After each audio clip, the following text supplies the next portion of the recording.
The rattlesnake's warning hiss split the desert silence just as Magnolia Hartwell's boot touched the weathered porch step.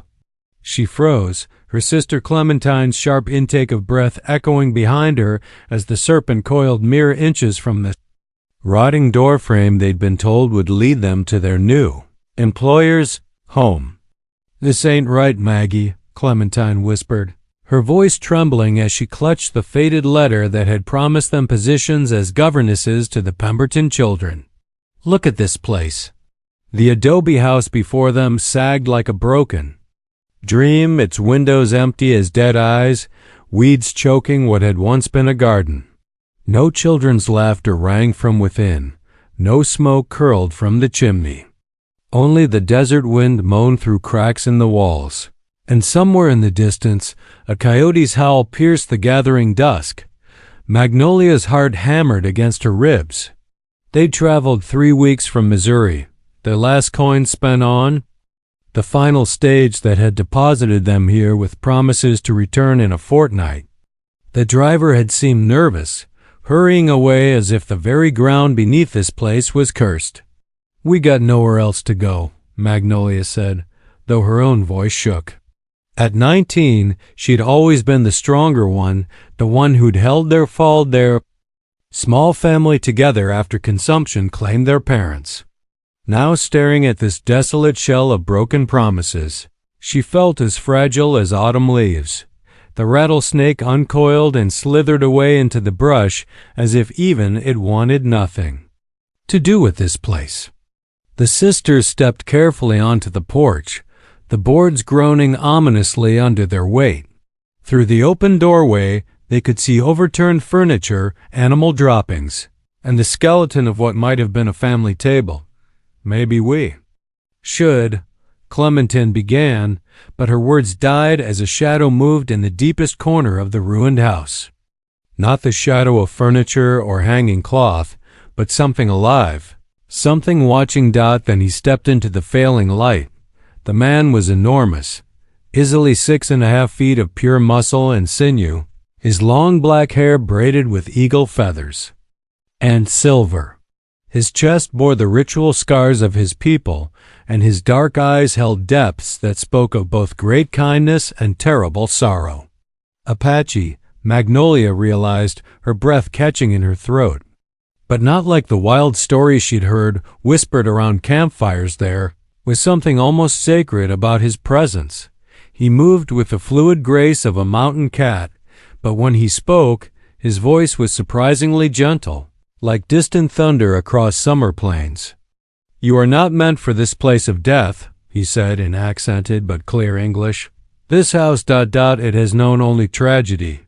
Clementine pressed closer to her sister, but Magnolia found herself unable to look away from the stranger's eyes. There was pain there, yes, but also something else, a recognition that made her soul stir strangely. We were told to come here," she managed, holding up the letter with trembling fingers. "For work." The giant Apache stepped closer, and she caught the scent of sage and wood smoke, of vast open spaces and ancient wisdom.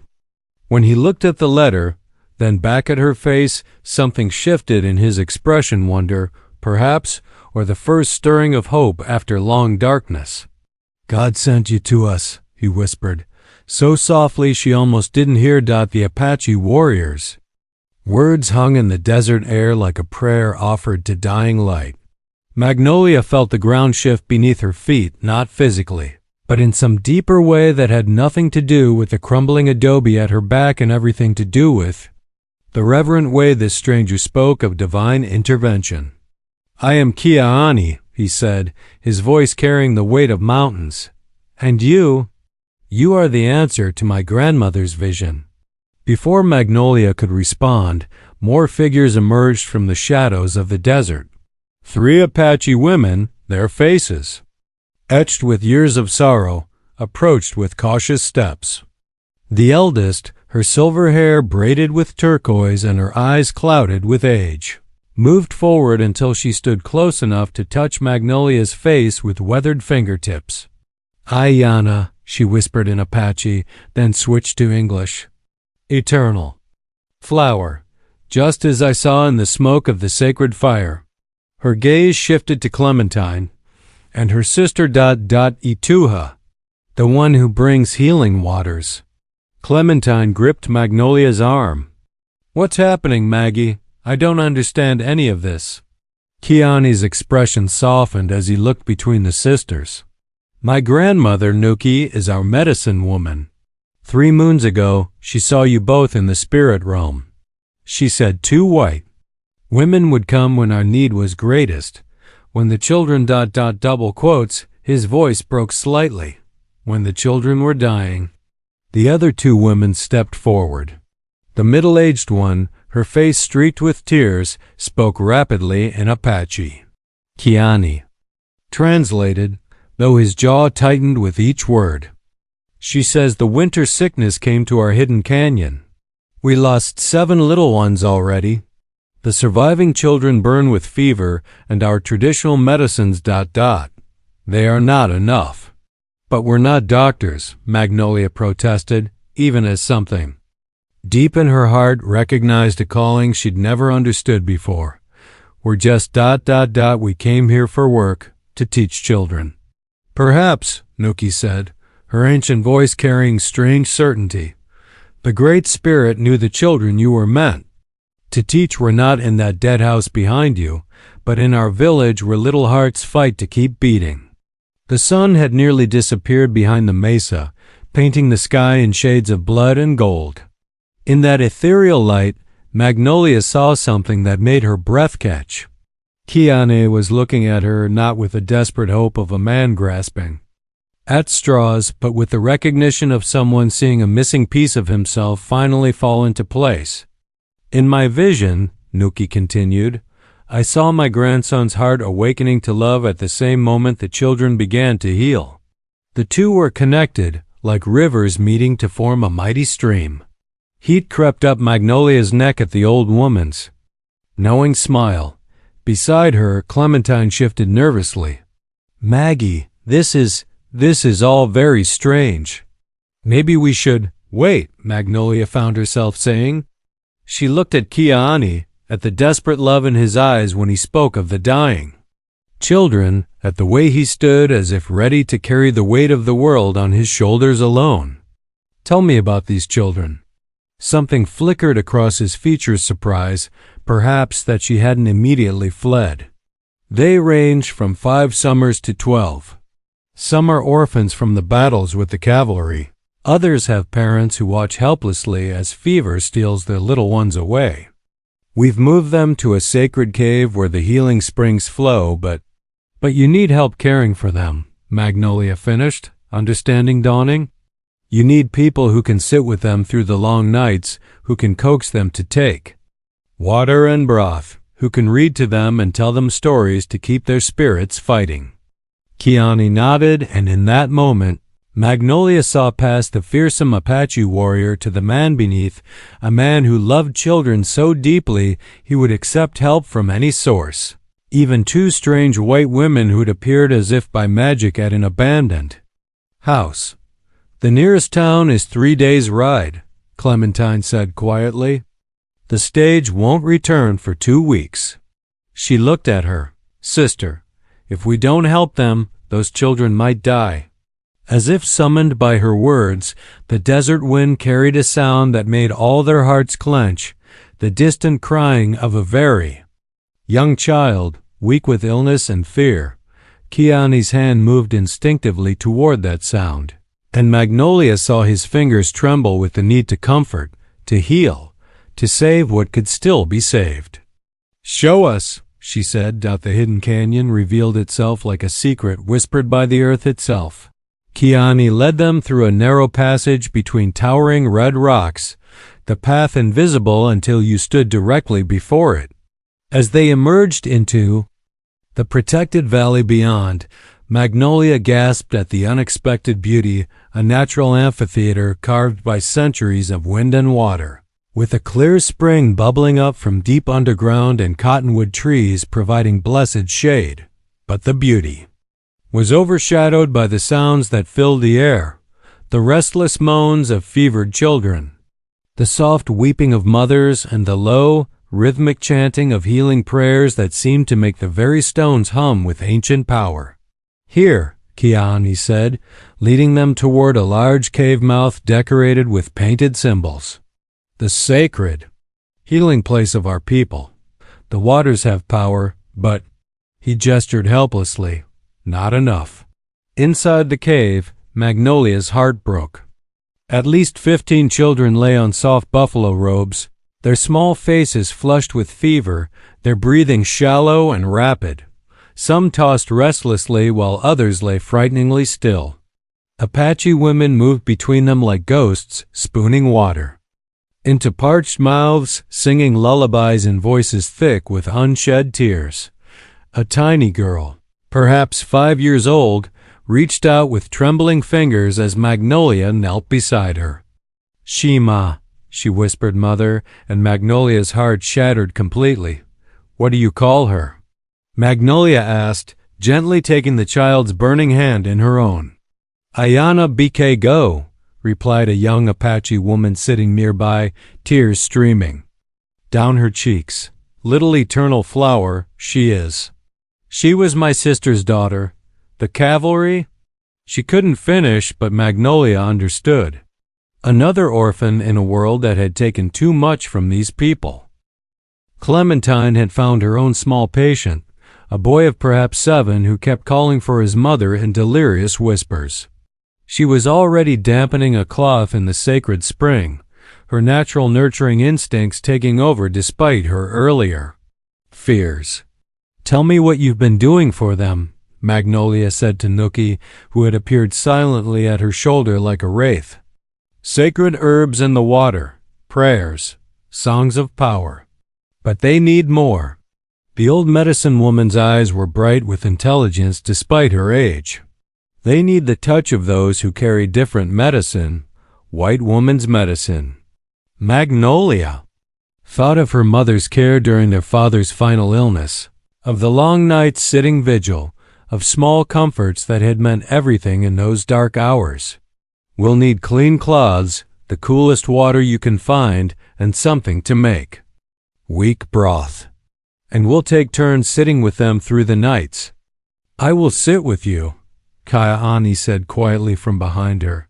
She turned to find him watching her with an expression that made her pulse quicken. There was admiration in his dark eyes, yes, but something deeper, the look of a man seeing his world shift on its axis. "You don't have to," she began. "These children are my responsibility," he said firmly. "I am their protector. I will not leave them to suffer alone." As if to emphasize his words, little Ayana Bikego whimpered and clutched at Magnolia's dress. Without thinking, Magnolia lifted the child into her arms, feeling the fever burning through the small body like fire through dry grass. The girl curled against her chest, and for a moment, her restless suffering seemed to ease. Kiani stared at them, the white woman with golden hair cradling an Apache child as if she were her own blood, and something profound shifted in his expression. Magnolia felt it too, this strange recognition, as if they'd both been waiting their whole lives for this moment without knowing it. "In the old stories," Nookie said softly, settling herself on a nearby rock, "the healing spirits sometimes wore unexpected faces. They came not as we expected, but as we needed. That first night, they worked together in the soft light of carefully tended fires. Magnolia showed the Apache women how to make cooling compresses, while Clementine demonstrated the gentle art of spooning lukewarm broth into reluctant mouths. Kiani proved surprisingly tender with the sickest children, his large hands impossibly gentle as he helped them drink or shifted them to more comfortable positions. Near dawn, when little Ayana Bikego's fever finally broke and she fell into peaceful sleep for the first time in days, Magnolia found herself standing beside the sacred spring, exhaustion making her sway on her feet. Kiani appeared beside her, offering a gourd filled with the clear, cold water. Their fingers brushed as she took it, and the contact sent warmth racing up her arm. "You saved her," he said quietly. We all did, Magnolia replied, but she couldn't look away from his eyes. In the pre-dawn light, they held depths she wanted to explore, mysteries she longed to understand. The vision speaks truth, he murmured, so softly she almost didn't hear. God did send you to us. 3 days into their vigil, the impossible began to happen. Children who had lain frighteningly still started to stir. Fevered brows cooled under patient ministrations. The boy Clementine had claimed as her special charge sat up and asked for food in a voice that, while weak, carried the clear ring of recovery. But it was little Ayana Bikego's transformation that seemed to illuminate the entire canyon with hope. The tiny girl had attached herself to Magnolia with fierce devotion, refusing to sleep unless Magnolia's hand rested on her forehead, calling out in distress if her newfound protector moved too far away. She thinks you are her new mother, explained Yolanda, the young Apache woman who had first spoken of the child's tragedy. The spirits have told her heart what her mind cannot understand. That love transcends the color of skin or the language of prayers. Magnolia felt the truth of those words settle into her bones like seeds finding fertile ground. She had come west seeking employment, a chance to survive in a harsh world that offered few opportunities to women alone. Instead, she had discovered something she hadn't even known she was searching for, a place where her heart could take root and grow. Kiani watched her interactions with the children with growing wonder. He saw how she never hesitated to lift a fevered child, how she hummed lullabies in English that somehow soothed Apache babies, how she fought sleep herself to ensure no small patient suffered alone in the dark hours before dawn. On the fourth night, as the last of the critical cases turned toward recovery, he found her sitting beside the sacred spring, little Ayana Bikego asleep in her lap. The child's fever had broken completely, and her breathing was deep and peaceful. You look like a painting, he said softly, settling beside her on the smooth stone. Madonna and child, my grandmother would say, though she learned of such things from the Spanish padres long ago. Magnolia smiled, smoothing the sleeping girl's dark hair. She's not my child, but I love her as if she were. Is that wrong? The heart knows no boundaries when it comes to love, Kiani replied. His voice carried weight, as if he spoke from experience beyond his years. I was raised by an aunt after soldiers killed my parents. Blood creates one kind of bond, but love creates something deeper. They sat in comfortable silence, listening to the gentle sounds of healing sleep from the cave behind them. Stars wheeled overhead in patterns Magnolia was only beginning to learn, and the desert night wrapped around them like a soft blanket. What will happen when the children are well? She asked finally. The question had been haunting her for days. The stage would return eventually. The world beyond this hidden canyon would reclaim them. Kiani was quiet for so long she thought he wouldn't answer. When he spoke, his words came slowly, as if each one carried great weight. My people? We are being forced onto reservations. Government land where we must farm corn instead of following the buffalo, where our children are forbidden to speak Apache, where the sacred places are declared off-limits. Magnolia heard the pain in his voice, the frustration of a proud people, being systematically broken. But you're still here, in the old ways. For now, this canyon is hidden, hard to find. We have time, but not forever. He looked at her then, and she saw the question in his eyes before he spoke it. You could stay. The children love you. Ayana Bikeko has already claimed you as her own, and I. He stopped, but the unfinished words hung between them like promise and prayer combined. You what? Magnolia whispered, though her heart already knew. Instead of answering with words, Kiani reached out and touched her face with fingertips that trembled despite their gentleness. I have waited my whole life without knowing I was waiting. But when I saw you on that broken porch, holding that lying letter, I knew the Great Spirit had finally answered the prayer I didn't know how to speak. The sleeping child in Magnolia's arms stirred slightly, and both adults froze, unwilling to break the spell of the moment. But Ayana Bikeko only settled deeper into sleep, her small fist curling around a fold of Magnolia's dress as if to anchor her protector in place. I've never felt like I belonged anywhere, Magnolia admitted softly. Growing up, I was always the responsible one, the one who held everything together. But here, with these children, with you, I feel like I've come home to a place I never knew existed. Kiani's thumb traced the line of her cheek, and she leaned into the touch without conscious thought. Then stay. Help me protect them. Help me love them. Help me ... He paused as if the next words were too precious to speak carelessly. Help me believe that peace is possible between our peoples, that love can bridge any divide. From across the canyon, Clementine's voice drifted to them. She was singing a gentle hymn to comfort a restless child. The sound seemed to sanctify the moment, to bless the impossible love blooming between an Apache warrior and a Missouri settler's daughter. Yes, Magnolia whispered, and the word felt like stepping off a cliff into the embrace of infinite sky. Morning brought challenges that tested their newfound commitment in ways neither had anticipated.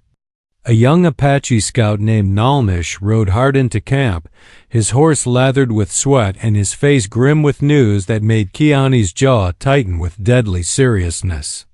Cavalry, Nalnish reported in rapid Apache before switching to English. For the benefit of the sisters, 3 days south, maybe 4. They follow the trail of the raiding party that hit the supply wagons near Tucson. Magnolia felt her blood turn to ice. But you weren't part of any raids. It matters not, Kiani said grimly, his hand instinctively moving to the knife at his belt. To them, Apache is Apache. They will not ask questions before they begin shooting. The children, still weak from their illness but mercifully recovered, sensed the sudden tension among the adults. Little Ayana Bachego pressed closer to Magnolia, her dark eyes wide with the ancient fear of her people, the fear of soldiers, of violence, of being separated from those they loved. We have to leave, Clementine said, her practical nature asserting itself despite her obvious distress. If there are soldiers coming, where? Kiani asked harshly. The reservation is 200 miles through desert that will kill the children before soldiers could. The old hideouts have been discovered and destroyed. This canyon was our last refuge. Old Nookie emerged from the medicine cave, her clouded eyes somehow seeing more clearly than anyone else's. The vision shows a path, she said cryptically. But it requires great courage from the White Sisters. All eyes turned to her as she approached Magnolia with slow, deliberate steps. You and your sister must ride out to meet the soldiers. Alone. Grandmother, no. Kiana stepped protectively in front of Magnolia, his warrior instincts flaring. I will not send them to face cavalry swords. But Nookie held up a weathered hand. Listen with your heart, my grandson. 2 white women, traveling alone, seeking their original destination. They were lost, confused by the directions they were given. They have seen no Apache, heard no drums, found no hidden canyons. Understanding dawned in Magnolia's eyes. We tell them we've been wandering, trying to find the Pemberton house. We lead them away from here. It could work, Clementine said slowly, though her voice shook. If we can convince them we're just 2 lost governesses. No. Kiani's voice was absolute steel. I will not allow the woman I love to ride into danger while I hide behind rocks like a coward. The words hung in the air, the woman I love, spoken aloud for the first time, creating ripples of emotion that touched everyone present. Magnolia felt her heart swell even as her mind raced with the terrible practicalities of their situation. If you love me, she said quietly, Then trust me to help save these children. Trust me to be strong enough, smart enough, brave enough to do what must be done." They stared at each other across the space of a heartbeat that felt like eternity. Around them, the camp began to mobilize with the swift efficiency of people who had lived with danger all their lives. Weapons were checked, children were gathered, escape routes were considered and discarded. But in that moment, there was only Kiani and Magnolia, weighing love against necessity, desire against duty. "I cannot lose you," he said simply. "Not when I have just found you." Magnolia stepped forward, closing the distance between them, her hand coming up to rest over his heart. Beneath her palm, she could feel it racing with the same desperate rhythm as her own. "You won't lose me," she promised. "But these children will die if the soldiers find them. Clementine and I are their best hope, maybe their only hope."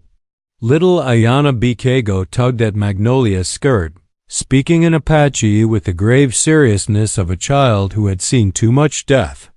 Yolanda translated, tears in her eyes. "She says her angel mother must fly away to protect the nest, but she will wait here for her to come back." The simple trust in the child's words broke something open in Kiani's chest. He looked around. The canyon at the faces depending on his protection, children who had survived fever only to face the threat of bullets, women who looked to him for solutions he didn't have, elders who had already lost too much to bear another tragedy. "How long?" he asked finally. "Give us 2 days," Magnolia said. "If we can find the soldiers, lead them on a chase through the desert badlands to the east. It should buy you time to move the children to the winter cave in the northern mountains." Clementine stepped forward, her face pale but determined. "We'll need supplies. Food for several days, water, horses that can run if necessary. And a prayer," old Nuki added softly. "That love proves stronger than hate and truth more powerful than fear." As the sun climbed higher, turning the canyon walls to burnished gold, the two sisters prepared for a journey that would test everything they had learned about courage, sacrifice, and the lengths to which love could drive the human heart. Kiani helped Magnolia onto her horse, his hands lingering on her waist as if memorizing the feel of her. "Promise me," he said urgently. "Whatever happens, promise me you'll survive this. Promise me you'll come back." She leaned down, her lips brushing his forehead in a blessing that felt both farewell and vow. "I promise," she whispered. "Wait for me."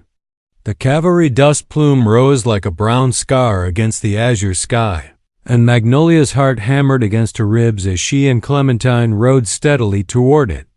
They had found the soldiers exactly where Nalnish had predicted, a column of 25 men in blue uniforms, their weapons gleaming deadly in the harsh desert sun.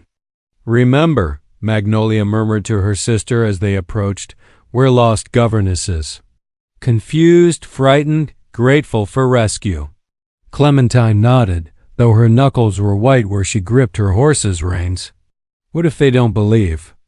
"U.S.?" Before Magnolia could answer, a sharp command rang out from the cavalry line.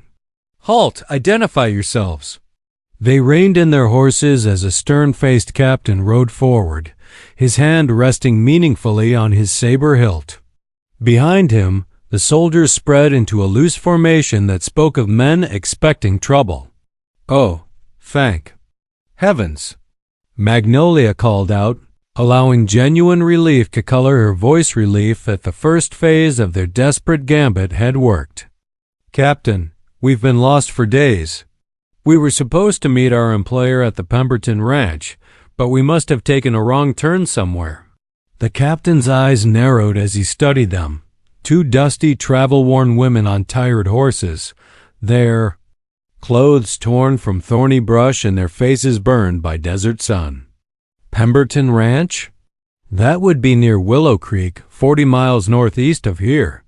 You ladies are considerably off course. "We knew we were lost," Clementine said, playing her part perfectly. "The directions we were given." She held up the crumpled letter that had started their entire adventure. They made no sense once we reached the desert, but the captain wasn't entirely convinced.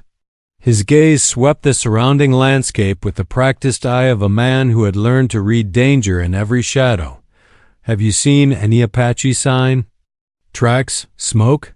Anything that might indicate hostiles in the area? Magnolia's throat went dry, but she forced herself to meet his stare directly. Apache? Oh my goodness, no. We would have hidden if we'd seen any Indians. Are they nearby? We're tracking a war party that hit supply wagons 3 days ago, the captain replied, still watching their faces carefully. Intel suggests they might have a hideout somewhere in these canyons. How terrifying, Magnolia breathed. And the fear in her voice was entirely real fear for Kiani and the children. Fear that their deception would be discovered. Fear that one wrong word would doom everyone she had come to love. Captain, please, could you escort us back toward the main trail? We've been so frightened, traveling alone out here. Something in her genuine distress seemed to satisfy the officer's suspicions. His expression softened slightly. Of course, ladies. Sergeant Morrison, a grizzled non-com, rode forward. Sir, detail 4 men to escort these ladies back to the Willow Creek Trail. The rest of us will continue the sweep. Actually, Magnolia said quickly, her mind racing, we thought we saw smoke yesterday, maybe 2 miles east of here. Could that have been? The captain's attention snapped back to her like a hunting hawk spotting prey. Smoke? What kind of smoke? Just smoke rising from behind some rocks. We didn't investigate because we were already so lost, but now that you mention Apache. She let her voice trail off suggestively. Within minutes, the captain had redirected his entire column eastward, following Magnolia's deliberately vague directions toward a maze of badlands, where they could wander for days without finding anything more dangerous than rattlesnakes and scorpions. As they rode, Magnolia caught glimpses of the soldiers' hard faces, saw the casual way they handled their weapons, noticed how they talked about hostiles and cleaning out Apache strongholds. These were not men who would show mercy to sick children or ask questions before shooting. The knowledge settled into her bones like cold weight, confirming that she and Clementine had made the right choice. Whatever dangers they faced out here, they were nothing compared to what would have happened if these soldiers had found the hidden canyon. By late afternoon, they had led the cavalry deep into the eastern Badlands, far from any possible path to Kiani's people. The captain was growing frustrated, his earlier gallantry toward the lost ladies wearing thin as the promised smoke failed to materialize. Are you certain this is where you saw the smoke? He demanded for the 3rd time. I thought so, Magnolia stammered, playing up her confusion. But everything looks the same out here. All these rocks and canyons. Sir, Sergeant Morrison said quietly, riding up beside his officer. Sun's getting low. If we don't find something soon, we'll be making camp in hostile territory after dark. The captain's jaw tightened. 1 more hour. If we haven't found sign by then, we'll circle back and make camp near that waterhole we passed this morning. Magnolia's heart soared. Every hour they kept the soldiers riding in circles was another hour for Kiani to move the children to safety. But her relief was short-lived as she noticed Clementine swaying in her saddle, her face pale and drawn. The stress, the heat, and days of caring for sick children had taken their toll. Her sister was reaching the end of her endurance, and if she collapsed now, their entire deception could unravel. Clementine, she whispered urgently, stay with me, just a little longer. But even as she spoke the encouraging words, Magnolia's own strength was flagging. The weight of what they'd undertaken deliberately misleading. Armed soldiers while the man she loved waited in mortal danger, pressed down on her like a physical burdened dot as the sun began to sink toward the western horizon, painting the Badlands. In shades of blood and gold, she could only pray that their sacrifice would prove enough to save the people who the soldiers made camp as darkness fell. and Magnolia knew their dangerous masquerade was nearing its end. Captain Wheeler, she had learned his name during the long, tense day, was growing increasingly suspicious of their story, especially as no Apache sign materialized despite Clementine's increasingly vague assurances about the smoke she'd supposedly seen. "Ladies," the captain said as they huddled around the small campfire, "I'm beginning to wonder if you might have been mistaken about what you saw yesterday." Magnolia's heart hammered, but she managed to look appropriately embarrassed. "Perhaps. We were, Captain. We were so frightened and turned around. Maybe it was just heat shimmer, or—" "Maybe," he agreed, but his tone suggested he was reconsidering everything about their encounter. "Morrison, post extra guards tonight. Something doesn't sit right about this whole situation." As the camp settled into the watchful quiet of men, sleeping with weapons close at hand, Magnolia lay awake staring at the stars and calculating distances. They had led the soldiers nearly 15 miles east of the hidden canyon. Even if the cavalry turned back at dawn, it would take them the better part of a day to retrace their path, and by then, a hand on her shoulder made her gasp. Clementine was beside her, barely visible in the darkness. "Maggie," her sister whispered urgently, "something's wrong. Look." Following Clementine's pointing finger, Magnolia saw a red glow on the western horizon, not the gentle light of campfires, but the angry orange of a large blaze. Her blood turned to ice as she realized what it might mean. "The canyon," she breathed. "Oh God, what if they found it anyway? What if there were other patrols?" But even as fear clawed at her heart, another possibility occurred to her, one that filled her with desperate hope. Perhaps Kia'ani had set the signal fire they discussed as a last resort, the one that would tell her the children were safely away, and he was coming for her. Captain Wheeler appeared at her side, having seen the distant glow as well. "Well now," he said grimly, "looks like someone's having a bonfire." "Sergeant Morrison!" "Sir!" The grizzled non-com appeared instantly. "Get the men mounted. We ride for that fire double time." "Wait," Magnolia said quickly. "Shouldn't we be more careful? If there really are Apache out there—" But the captain's patience with their presence had clearly expired. "Ladies, you'll be staying here with 2 guards. This is no place for civilians." Within minutes, most of the cavalry had thundered away toward the distant fire, leaving Magnolia and Clementine with just 2 young soldiers who looked barely old enough to shave. The guards were nervous, jumping at every desert sound, their attention focused entirely on the direction their unit had taken. It was the chance Magnolia had been praying for without daring to hope. "I need to take care of personal business," she told one of the guards, gesturing vaguely toward a cluster of rocks at the edge of the firelight. The young soldier blushed and looked away. "Don't go far, ma'am, and be quick about it." Instead of heading for the rocks, Magnolia slipped around behind their picketed horses. Her own mount nickered softly in recognition, and she pressed her face against its neck for just a moment, drawing courage from its familiar warmth. Then she was mounting bareback, using years of childhood practice to settle herself securely.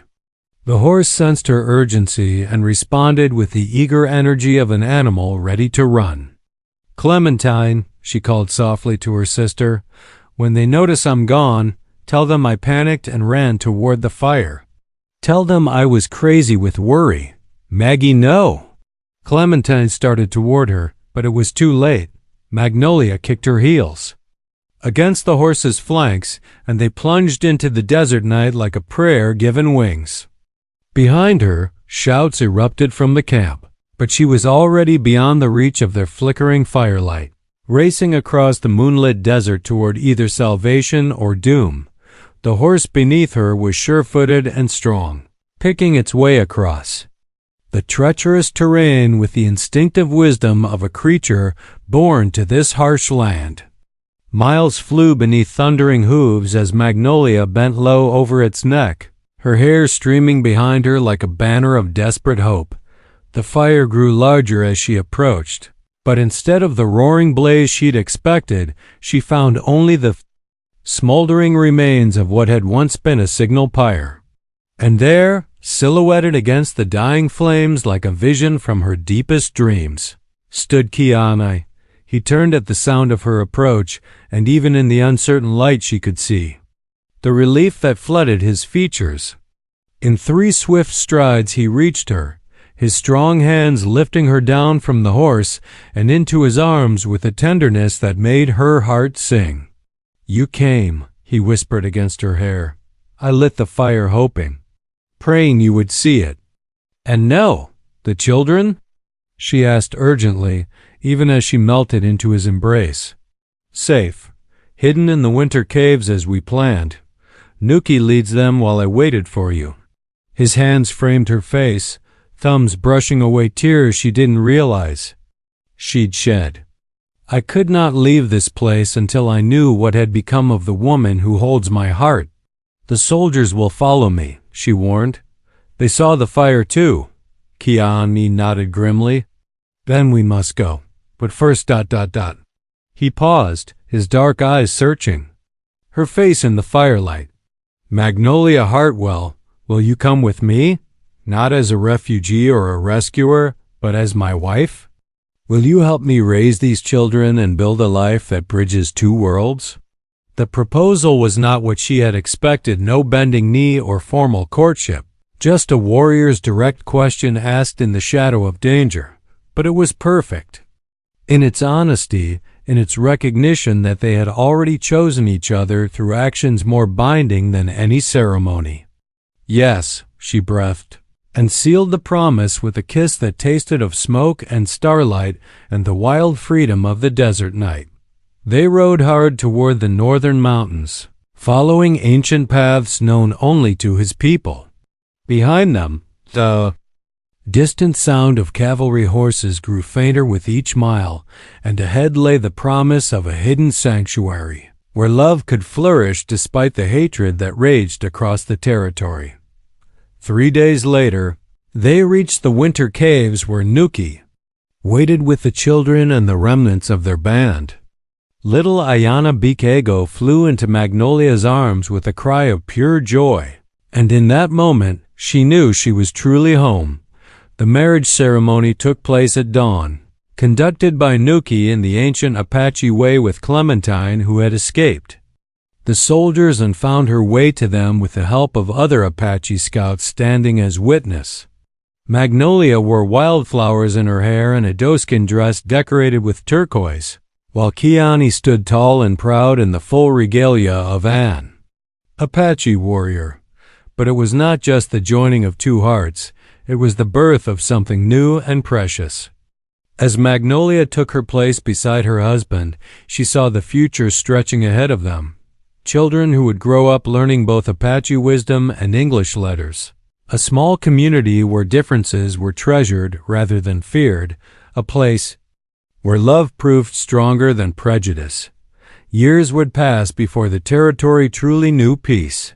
But in their hidden sanctuary, surrounded by the laughter of healthy children and the blessing of elders who had lived to see love triumph over hate, Magnolia understood that some destinies were written in the stars themselves.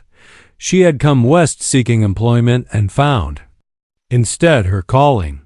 She had answered a false summons and discovered her true home. Most miraculous of all, she had looked into the eyes of a man her world called enemy and found instead the other half of her soul as little. Ayana Bikego tugged at her new mother's dress and demanded a story. Magnolia smiled and began. Once upon a time, 2 sisters received a letter that would change their lives forever. Because the best stories she had learned were the ones that began with getting gloriously, wonderfully lost and ended with finding exactly where you belonged.